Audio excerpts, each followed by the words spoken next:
Hey guys, welcome to the channel. तो आज हम एक और न्यू सीरीज को स्टार्ट करने जा रहे हैं जो कि सच में बहुत ही ज्यादा जबरदस्त है और साथ ही मुझे यकीन है कि आप सभी को ये सीरीज बहुत ही ज्यादा पसंद आएगी। इसलिए चलिए बिना और टाइम जाया कि हमारे इस अमेजिंग सीरीज को स्टार्ट करते हैं। तो एपिसोड की शुरुआत में हमें एक डेजर्ट का सीन दिखाया जाता है जहाँ दो छोटे छोटे बच्चों को बहुत सारे सोल्जर्स ने घेर कर रखा हुआ था क्योंकि वो सोल्जर्स उस छोटी लड़की को मारना चाहते थे। इसलिए वो उस लड़के से कहते हैं, बच्चे चुपचाप वो लड़की हमारे हवाले कर दो, नहीं तो इसके साथ साथ तुम भी मारे जाओगे। जबकि हम देखते हैं कि उन सोल्जर्स की बातें सुनकर उन दोनों में से वो बड़ा लड़का जो कि हमारे इस सीरीज का हीरो है जिसका नाम जाओ फान है, वो उन सोल्जर्स से कहता है कि मैं इस लड़की को कभी भी तुम्हारे हवाले नहीं करूंगा, चाहे इसमें मेरी जान क्यों न चली जाए। अब जाओ फान की ऐसी बातों को सुनकर तो उन सभी सोल्जर्स को और भी जरा गुस्सा आ गया था और उन सभी ने उन दोनों को खत्म करने के लिए रेडी हो गए थे। लेकिन तभी आसमान से एक स्वॉर्ड मास्टर की आवाज आती है जो कि कहता है कि मेरे होते हुए तुम इन दोनों को कुछ भी नहीं कर सकते हो। और ये कहकर उस स्वॉर्ड मास्टर ने अपना ऑरा रिलीज करते हुए उन सोल्जर्स पर एक बहुत ही पावरफुल अटैक कर दिया था और ये अटैक इतना ज्यादा पावरफुल था कि वो सभी के सभी सोल्जर्स एक ही बारी में खत्म हो गए थे।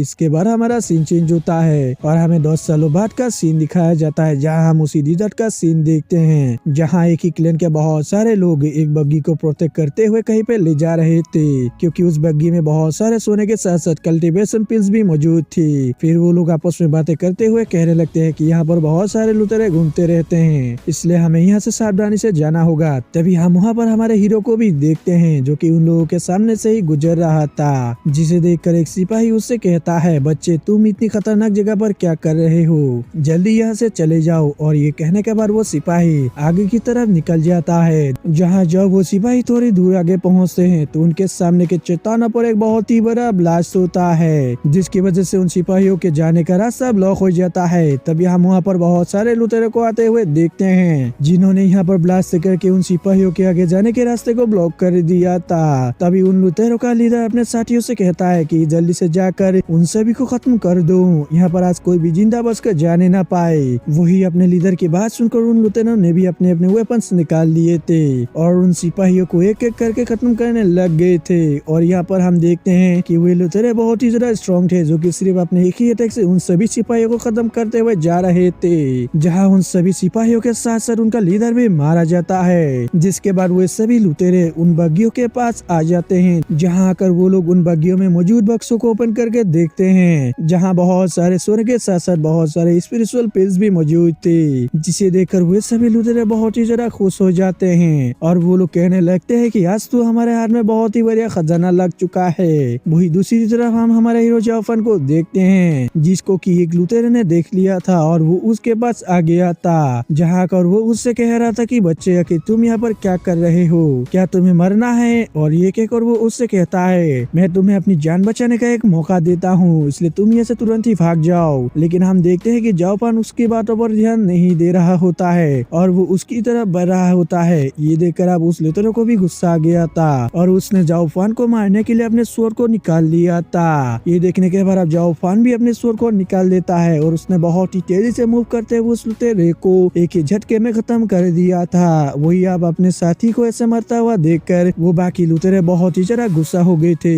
इसलिए वो लोग बिना देरी के ही जाओफान को मारने के लिए उस पर हमला करने लगे थे। लेकिन हम देखते हैं कि हमारा हीरो जाओफान भी बहुत ही ज्यादा स्ट्रॉन्ग था और वो सिर्फ अपने एक ही स्वॉर्ड स्ट्राइक से उन सभी लुटेरों को बहुत ही आसानी से खत्म कर रहा था। अब अपने साथियों को यूं ही मारता हुआ देखकर उन लुटेरों के लीडर को जाओफान पर बहुत ही ज्यादा गुस्सा आ गया था और उसने उस पर अटैक कर दिया था। वही जाओफान ने भी उस पर अटैक कर दिया था और वो उस पर भारी पड़ने लगा था। अब अपने आप को कमजोर पड़ता हुआ देखकर लुटेरों का लीडर अपने साथियों को जाओफान पर हमला करने के लिए भेज देता है, जिसे देखकर जाओफान ने भी एक बहुत ही बड़ी स्पिरिचुअल स्वॉर्ड क्रिएट कर लिया था और उस जाइंट स्वॉर्ड से वो उन लोगों पर अटैक कर देता है, जिसकी वजह से हम देखते हैं कि वहाँ के बहुत सारे लुटेरे एक ही झटके में खत्म हो जाते हैं। लेकिन एक दो अपनी जान बचाकर वहाँ से भागने में कामयाब हो जाते हैं। ये देखकर अब जाओफान बहुत ही ज्यादा मुस्कुराने लगता है और तभी हम वहाँ पर उसी स्वॉर्ड मास्टर को भी देखते हैं जिसको हमने पहले देखा था और इसका नाम स्वॉर्ड मास्टर जेंगे है। अगले सीन में हम उसी डिजर्ट में एक लड़की को देखते हैं और हमें मालूम चलता है कि ये वही लड़की है जिसको हमारे हीरो ने एपिसोड की शुरुआत में बचाया था और इस लड़की का नाम सायो है। हम देखते हैं कि जाओफान और स्वॉर्ड मास्टर के साथ साथ ये लड़की भी वहाँ पर आई थी जो कि उसी खजाने को अब कलेक्ट करने लगती है जिसको पहले लुटेरों ने लूटने आया था।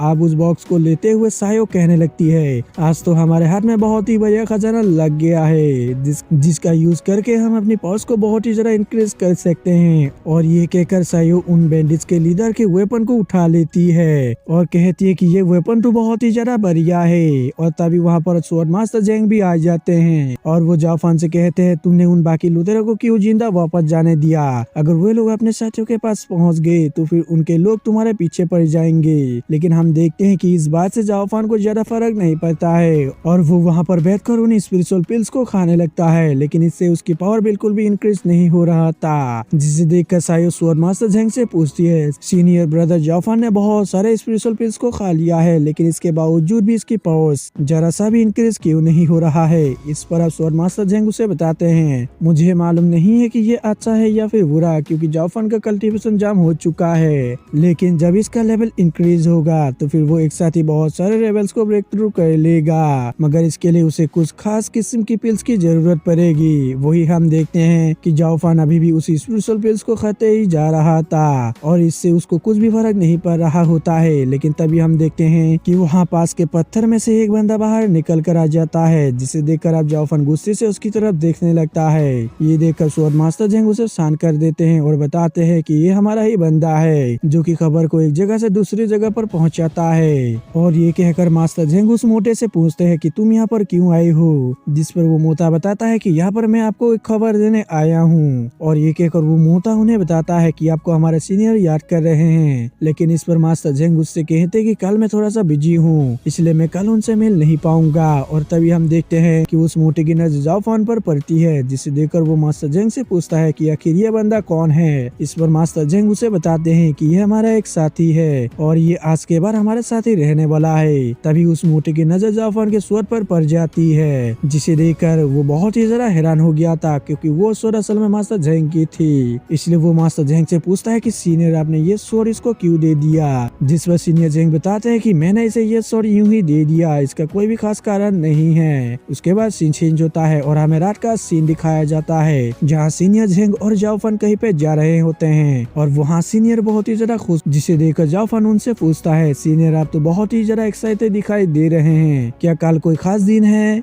जिस पर सीनियर उसे बताते हैं कि कल हमें एक खास पिल मिलने वाली है, जिसे तुम बिना समय गवाही खा लेना। इस पर अब जाओफान उनसे पूछता है, उस पिल को खाने से क्या होगा? जिस पर सीनियर उसे बताते हैं, उस पिल को खाने से तुम्हारी कल्टीवेशन स्पीड बहुत ही ज्यादा बढ़ जाएगी। और ये कहकर वो लोग आगे की तरह बढ़ जाते हैं। लेकिन तभी हम देखते हैं कि जाओफान सीनियर से कुछ पूछना चाहता था, लेकिन वो उनसे पूछ नहीं पा रहा था और इस बात को सीनियर भी समझ जाते हैं। इसलिए वो उससे कहते हैं कि तुम मुझसे क्या पूछना चाहते हो वो पूछ सकते हो। अब सीनियर की परमिशन पाकर जाओफान उनसे पूछता है, आप यहाँ पर इतनी सारे पावरफुल सेक्ट और क्लैन से इतना ज्यादा नफरत क्यों करते हैं और उनसे हमेशा ही दुश्मनी क्यों करते रहते हैं? उसकी बात सुनकर अब सीनियर बताते हैं कि वो सभी सेक्ट बहुत ही ज्यादा घटिया और कमीने हैं, क्योंकि उन सभी ने सायो के पूरे फैमिली को ही खत्म कर दिया। उसके बाद वो लोग इसी तरह से बातें करते करते अपने घर पहुंच जाते हैं, जहाँ सीनियर अपने पावर का यूज करके सायो को जाओफान के कंधे से उतारकर उसे रूम के अंदर भेज देते हैं और जाओफान से कहते हैं कि अगर तुम्हें पूरी बात जाननी है तो फिर तुम मुझसे फाइट करो और मुझसे जीत जाओ। और ये कहकर वो बताते हैं, यहाँ पर अगर तुमने मेरे 10 अटैक्स को झेल लिया तो फिर तुम मुझसे जीत जाओगे और मैं तुम्हें सब कुछ बता दूंगा और साथ ही यहाँ पर तुम्हारी थोड़ी बहुत ट्रेनिंग भी हो जाएगी। और ये कहने के बाद हम देखते हैं कि उन दोनों के बीच फाइट शुरू हो जाती है, जहाँ जाओफान सीनियर के अटैक्स को अपने अम्ब्रेला से रोकने लगता है। जहाँ ऐसे करते करते उसने सीनियर के 6 अटैक्स को रोकने में कामयाब हो गया था, जिसकी वजह से सीनियर भी अब उस पर हमला करना बंद कर देते हैं। और जिसके बाद वो दोनों घर के अंदर आ जाते हैं, जहाँ सीनियर जाओफान को सायो के बारे में बताने लगते हैं कि सायो मिंग फैमिली से बिलोंग करती है, जो कि इस कॉन्टिनेंट की एक पावरफुल फैमिली है और मिंग फैमिली डीमंस के गेट को प्रोटेक्ट करती थी, जिसकी वजह से बहुत सारी मेजर फैमिलीज और इमोर्टल सेक्ट और साथ ही बहुत सारे पावरफुल फोर्सेस मिंग फैमिली से रिश्ता जोड़ना चाहते थे। और उसी में से ही एक सेक्ट ने मिंग फैमिली से सायो का हाथ मांग लिया था, जहाँ उसकी शादी एक लड़के से होने वाली थी, जो कि फ्यूचर में एक बहुत ही बड़ी पोस्ट पर आने वाला था। लेकिन यहाँ पर सायो को ये बिल्कुल भी मंजूर नहीं था कि वो अपने नापसंद लड़के से शादी करे, जिसकी वजह से वहाँ पर एक बहुत ही बड़ी जंग हो गई, जहाँ मिंग फैमिली अकेले बहुत सारे इमोर्टल सेक्ट और फोर्सेस से फाइट कर रही थी, जिसकी वजह से मिंग फैमिली पूरी तरह से खत्म हो गई। और साथ ही मुझे भी वहाँ पर पहुँचने में बहुत ही ज्यादा देर हो गई, जिसकी वजह से मैं मिंग फैमिली को बचा नहीं पाया, मगर मैंने किसी तरह से सायो को बचा लिया। और मैं उसे लेकर इधर उधर भागने लगा। और ये कहकर सीनियर उससे कहते हैं कि इसके बाद की कहानी तुम्हें भी पता है, जहाँ मैं सायो को लेकर एक टेम्पल के पास पहुँच गया था, जहाँ तुम भी मुझे वहाँ पर मिले थे, जिसकी वजह से सायो बहुत ही ज्यादा खुश हो गई थी। और इसी वजह से मैंने भी तुम्हें अपने साथ रख लिया, क्योंकि सायो के लिए वो सब भुला पाना बहुत ही ज्यादा मुश्किल था। लेकिन वो तुमसे मिलकर बहुत ही ज्यादा खुश हो गई थी और वो हंसी खुशी रहने लगी थी। इसके बाद हमारा सीन चेंज होता है और हमें अगले दिन का सीन दिखाया जाता है, जहाँ हम डिजर्ट में बहुत सारे लोगों को देखते हैं जो कि बहुत सारी गाड़ियों को लेकर वहाँ से गुजर रहे थे, जिसमें बहुत सारे सोने के साथ साथ वो खास फील भी मौजूद था, जिसके बारे में सीनियर बता रहे थे। अब उन गाड़ियों को लूटने के लिए वहाँ पर सीनियर और जाफान भी पहले ही आ गए थे। अब हम उन्हीं गाड़ियों में से एक गाड़ी के अंदर दो बंदों को देखते हैं, जिसमें से उस ओल्डमैन का नाम मास्टर सॉन्ग है, जबकि दूसरे का नाम हमें बताया नहीं जाता है। अब वो दूसरा बंदा मास्टर सॉन्ग से कहने लगता है, पिछली बार उन लुटेरों ने हमारे पूरे सामान को लूट लिया था, लेकिन इस बार ऐसा बिल्कुल भी नहीं होगा, क्योंकि मास्टर सॉन्ग आप हमारे साथ आए हैं और साथ ही अपने कुछ दिन पहले ही 10 रिलम्स में ब्रेक थ्रू कर लिया है, जिसकी वजह से आपकी पावर्स बहुत ही ज्यादा बढ़ गई है, इसलिए इस बार हम पर कोई भी हमला नहीं कर सकता है। दूसरी तरफ हम सीनियर और जाफान को देखते हैं, जो कि अभी फाइट करने के लिए नहीं आ रहे होते हैं, और तभी हम वहाँ पर एक लड़की को भी देख पाते हैं, जिसके चारों ओर फायर लगी हुई थी और वो पूरी तरह से अपनी फायर पावर से कवर थी। और यहाँ पर हमें बताया जाता है कि ये लड़की बहुत ही ज्यादा स्ट्रॉन्ग है, जिसे देखकर अब उस बंदे ने भी अपने गाड़ी के चारों ओर एक शील्ड लगा लिया था, मगर हम देखते हैं कि वो लड़की सच में बहुत ही ज्यादा स्ट्रॉन्ग थी और उसने सिर्फ अपने एक ही अटैक से उस शील्ड के साथ साथ उस गाड़ी को भी डिस्ट्रॉय कर दिया था, जिसकी वजह से वहाँ पर धुआं धुआं हो गया था, मगर उन दोनों को कुछ भी नहीं हुआ था। अब ये देखकर मास्टर सॉन्ग भी उस लड़की पर अटैक कर देता है और उसके बाद उन दोनों के बीच एक बहुत ही आइकॉनिक फाइट होने लगती है, जहाँ वो लड़की मास्टर सॉन्ग पर भारी पड़ रही थी, मगर तभी वो लड़की अपने फाइट को अवॉइड कर देती है और थोड़ा सा पीछे आ जाती है, जहाँ आकर वो एक गाड़ी के पास रुक गई थी और उस गाड़ी को अपने पाव से ब्लास्ट कर देती है, जिसके अंदर एक बहुत ही बड़ा बॉक्स मौजूद था। अब उस बॉक्स को वो लड़की सिर्फ अपने एक ही हाथ से उठा लेती है और उसे लेकर वहाँ से भागने लगती है। ये देखकर आप मास्टर सॉन्ग भी उसके पीछे पीछे जाने लगते हैं। वही दूसरी तरफ वो दूसरा बंदा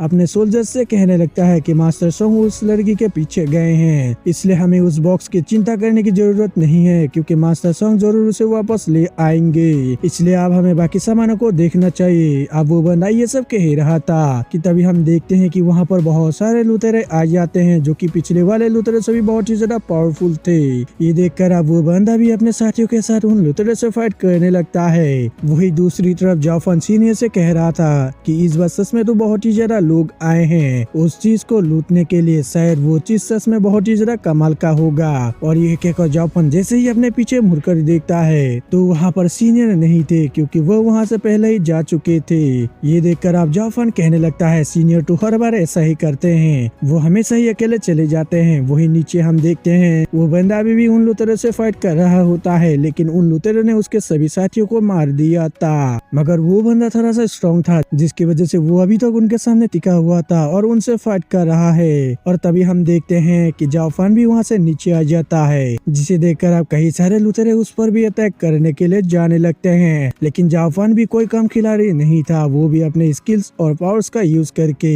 उन सभी लुटेरों को एक एक करके खत्म करने लगता है, जहाँ हम देखते हैं कि वो बहुत ही आसानी से उन सभी को खत्म कर रहा था। साथ ही वहाँ पर फैली हुई रेत के कारण सभी लुटेरों को जाफान के आने का पता नहीं चलता है और वो लोग अपने फाइट में ही व्यस्त होते हैं, जिसकी वजह से जाफान उस मौके का फायदा उठा लेता है और उस गाड़ी के ऊपर आ जाता है, जहाँ आकर वो अपने पाव से उस गाड़ी के ऊपर एक होल बना देता है और उसकी मदद से वो उस गाड़ी के अंदर चला जाता है, जहाँ हम देखते हैं कि उस गाड़ी के अंदर बहुत सारे पिल्स मौजूद होते हैं, जिसे देखकर अब जाफान कहता है ये तो हमारे लिए बहुत ही ज्यादा काम की है, लेकिन सीनियर ने जिस खास पिल के बारे में मुझे बताया था वो पिल तो यहाँ पर नहीं है, शायद उसे कहीं पे छुपाया गया होगा, लेकिन कोई बात नहीं, ये पिल्स भी बहुत ही अच्छी है। और अब जाफान ये सब कह ही रहा था कि तभी उसका बोन फ्लूइड चमकने लगता है और वो चमकते हुए एक तरफ इशारा कर रहा था। आप इस चीज को जाफान भी नोटिस कर लेता है और वो उस डायरेक्शन में देखने लगता है जहाँ वो बोन फ्लूइड इशारा कर रहा था। उसके बाद हम देखते हैं कि उस गाड़ी में एक सीक्रेट रूम था, जिसको अब जाफान ने बोन फ्लूइड की मदद से ढूंढ लिया था, जिसके अंदर उसे एक बॉक्स मिलता है और उस बॉक्स के अंदर एक खास पिल मौजूद था, जिसके बारे में सीनियर ने उसे बताया था। अब जाफान उस पिल को खा लेता है, जिसके खाते ही हम देखते हैं कि उसके अंदर से बहुत ही ज्यादा स्पिरिचुअल एनर्जी निकलने लगती है। ये देखकर अब जाओफन वहीं बैठकर अपना कल्टिवेशन करने लगता है और उस पिल के पावर को अपने अंदर स्टेबलाइज करने लगता है। जहाँ हम देखते हैं कि थोड़ी देर कल्टिवेशन करने के बाद उसके लेवल अप भी हो गया था, जिसकी वजह से वो बहुत ही ज्यादा खुश हो जाता है। इसके बाद वो उस बॉक्स को फिर से देखने लगता है, जहाँ उसे मालूम चलता है कि उस बॉक्स के अंदर एक और पिल मौजूद है। लेकिन जैसे ही वो उस पिल को अपने हाथ में लेता है तो वो पिल वही ब्लास्ट हो गया था, जिसकी वजह से हम देखते हैं कि उसकी बॉडी धीरे धीरे आइस में जमने लगती है। मगर तभी अचानक उसकी बोन फ्लू ग्लो करने लगती है और उसके अंदर से बहुत ही ज्यादा फायर एनर्जी निकलने लगती है, जिसकी वजह से वहाँ पर एक ब्लास्ट हो गया था और इस ब्लास्ट की वजह से वो पूरी गाड़ी डिस्ट्रॉय हो गई थी और इसी के साथ ही वो सारी पिल्स भी बर्बाद हो जाती है। मगर इसकी वजह से जाओवन बिल्कुल ठीक हो गया था। वही दूसरी तरफ हम देखते हैं कि वो बंदा उस लोथरा से फाइट करते करते वही मारा जाता है और उसकी बॉडी भी वहाँ से डिसअपीयर हो जाती है। लेकिन इसी के साथ साथ वो लोथरा देखता है कि इतने ज्यादा मेहनत करने के बाद भी उसका कोई भी फायदा नहीं होता है, क्योंकि जाफन की वजह से वो सारा माल मिट्टी में मिल गया था। इसलिए वो जाफन पर बहुत ही ज्यादा गुस्सा हो जाता है और वो उससे कहता है, लड़की आज तुमने हमारे सभी सामानों को डिस्ट्रॉय कर दिया है,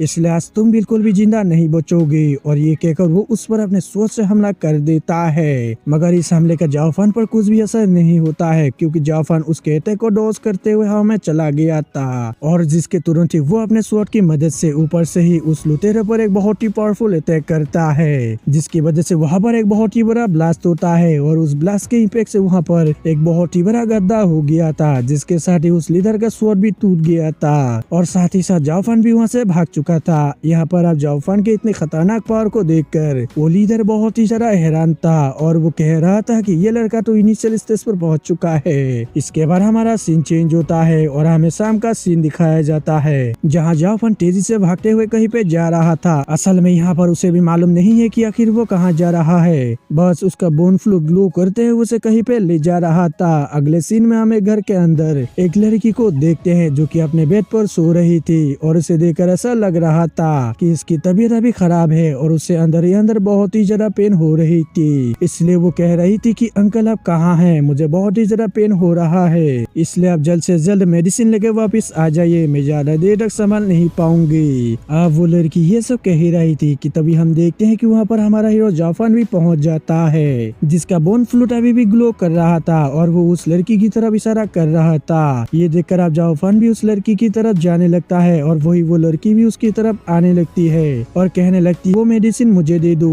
और ये कहने के बाद जाफन भी उसके पास पहुंच गया था, जहां वो लड़की उसके बोन फ्लूट को पकड़ लेती है, जिसके साथ ही हमारा सीन चेंज होता है और हम मास्टर सॉन्ग और उस लड़की को देखते हैं, जहां मास्टर सॉन्ग अभी भी उस लड़की का पीछा कर रहा था। तभी हम देखते हैं वो लड़की भागते भागते हवा में जंप कर देती है और वो बॉक्स मास्टर सॉन्ग के ऊपर थ्रो कर देती है, मगर मास्टर सॉन्ग ने किसी तरह से उस बॉक्स को रोक लिया था और जिसके साथ ही उनकी फाइट शुरू होने वाली थी कि तभी हम देखते हैं कि वहाँ पर सीनियर जेंग की एंट्री हो जाती है और इस बार उनके साथ एक और बंदा भी मौजूद था, जिसका नाम साओ सेन था। अब यहाँ पर हम देखते हैं कि सीनियर जेंग आगे आकर मास्टर सॉन्ग से फाइट करने लगते हैं, जहाँ हम देखते हैं कि सीनियर जेंग बहुत ही ज्यादा पावरफुल थे और वो मास्टर सॉन्ग को बहुत ही आसान से खत्म कर देते हैं, जिसके बाद वो उस लड़की को यहाँ से चले जाने के लिए कह देते हैं, जिस पर वो लड़की भी उनकी बात मानते हुए वहाँ से चली जाती है। वही सीनियर जेंग भी मास्टर साओ सेन के पास आ गई थी, क्योंकि उन्हें जिस चीज की जरूरत थी उन्होंने वो सब ले लिया था।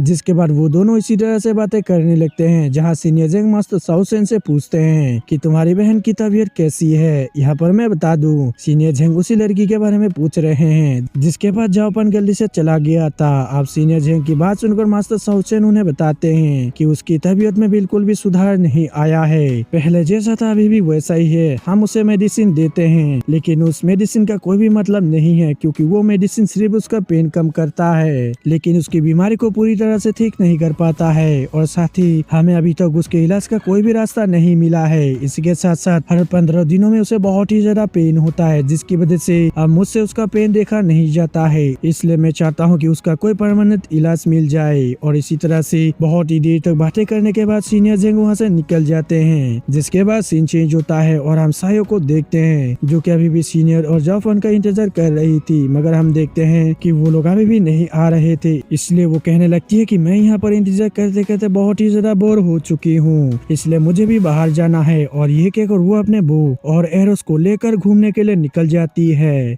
और दोस्तों इसके साथ एपिसोड खत्म हो जाता है। दोस्तों ये सीरीज आप सभी को कैसी लगी मुझे नीचे कमेंट करके जरूर बताना और ये सीरीज में आगे कंटिन्यू करूँ या फिर ना करूँ वो भी बता देना।